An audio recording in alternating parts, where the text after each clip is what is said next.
Avant toute chose, sachez que je me remets doucement mais sûrement du rhume que j'avais attrapé quand j'étais revenue du Tomorrowland. Ça fait 2 semaines qu'il est là. C'est clairement le rhume le plus long de mon existence.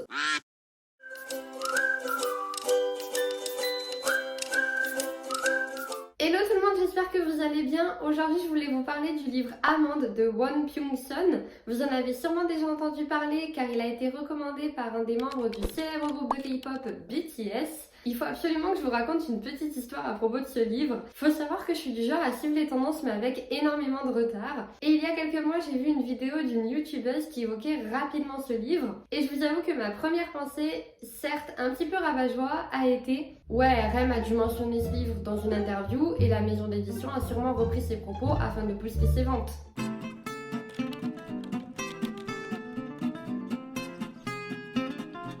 Bref, j'ai fini par me dire, avant de juger, on va lire le livre et après on verra. L'histoire d'Amande, c'est l'histoire de Yoon-jae, un jeune adolescent de 15 ans qui ne ressent aucune émotion. En fait, très tôt, on lui a diagnostiqué une malformation au niveau de son cerveau, il aurait des amandes trop petites. Et amande, c'est le nom qu'on a donné à la partie du cerveau qui nous permet de ressentir la joie, l'amour, la peur ou toute autre émotion. Et un jour, il va faire la connaissance de Gon, un autre garçon de son âge, qui lui à l'inverse est hyper colérique et très violent. Et ils vont finir par se lier d'amitié de manière plus ou moins impromptue. Alors que va-t-il se passer pour ces deux jeunes hommes que tout oppose? Pourquoi le deuxième garçon s'intéresse-t-il tant au premier? Eh bien pour le savoir, il va falloir lire le livre.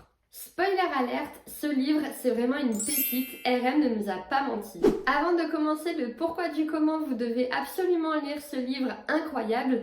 Je tiens à préciser que j'ai lu la traduction française du livre. Mon niveau de coréen étant ce qu'il est, vous vous doutez bien qu'il ne me permet clairement pas de lire un livre en coréen.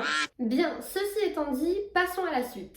Tout d'abord, parlons de l'écriture de ce récit. Je trouve que le langage a été particulièrement bien choisi et ce, quelles que soient les situations, et autant pour le personnage de Yoon-jae qui ne ressent rien que pour le personnage de Gon qui lui est hyper colérique.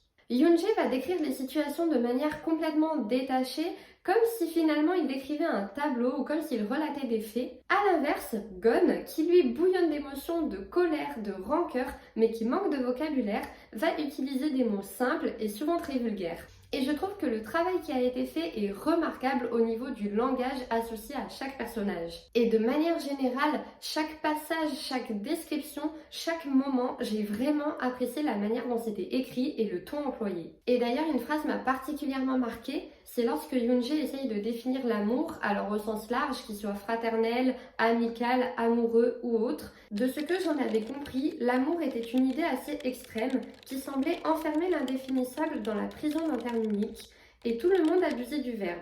Les gens employaient le mot aimer pour un oui ou pour un non dès qu'ils ne se sentaient pas trop mal ou quand ils ressentaient de la gratitude. Et vraiment cette phrase « enfermer l'indéfinissable dans la prison d'un terme unique », elle a vraiment fait écho en moi et je me suis dit mais waouh, ce sont des mots si simples, si justes pour exprimer un sentiment qui est tellement complexe. Et même je trouve qu'à travers la différence de Yoon-jae, on en vient à se poser des questions sur nos propres émotions, sur nos propres sentiments. Et honnêtement, c'est un livre qui m'a vraiment fait réfléchir et qui m'a clairement pas laissé insensible.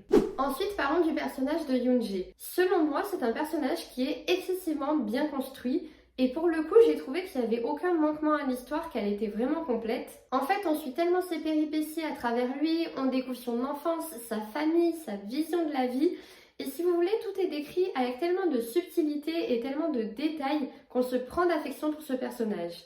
On découvre également le combat qu'a mené sa mère pendant son enfance pour essayer de le rendre normal malgré sa particularité, afin de le protéger un maximum des jugements de la société. Et ça a été un travail tellement long, tellement difficile et tellement rigoureux, et encore une fois tellement bien écrit par l'auteur, qu'on ne peut pas ne pas s'attacher au personnage. De plus, dès les premières pages du livre, Yoon-jae vit une réelle tragédie et on a vraiment envie de savoir comment il va s'en sortir, comment il va évoluer et ce qu'il va se passer. D'ailleurs, ce qui est hyper intéressant dans ce livre, c'est que j'ai été incapable de deviner la suite.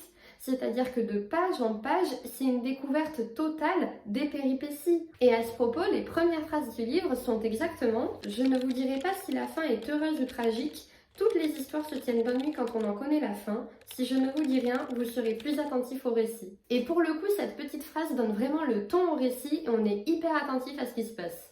Bref, j'espère que ces quelques mots vous donneront envie de découvrir ce roman. Voilà, j'avais vraiment envie de vous en parler parce que comme je vous l'ai dit plus tôt, c'est vraiment un livre qui m'a touchée, qui m'a fait réfléchir.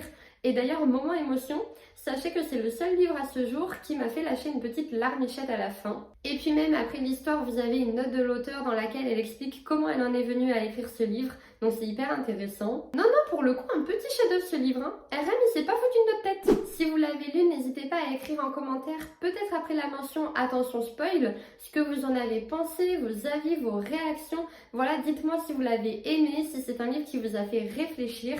Et si jamais vous souhaitez le lire, personnellement, je l'ai acheté à la Fnac. Je pense qu'il doit toujours être disponible, au moins à la commande. Ah oui, et avant de clôturer cette vidéo, je voulais absolument vous dire que, encore une fois, avec quelques mois de retard, regardez ce que j'ai enfin acheté. Il s'agit du premier tome version papier d'une webtoon ultra connue. En tout cas, j'en entends énormément parler en ce moment autour de moi. Sachez que je vous en donnerai sûrement des nouvelles. Donc pour ça, n'hésitez pas à me suivre sur mes réseaux sociaux, Insta, TikTok. Abonnez-vous également à ma chaîne YouTube. Franchement, ça fait super plaisir, ça donne de la force et c'est gratuit. Sur ce, j'espère que la vidéo vous a plu. Je vous fais plein de bisous et je vous dis see you!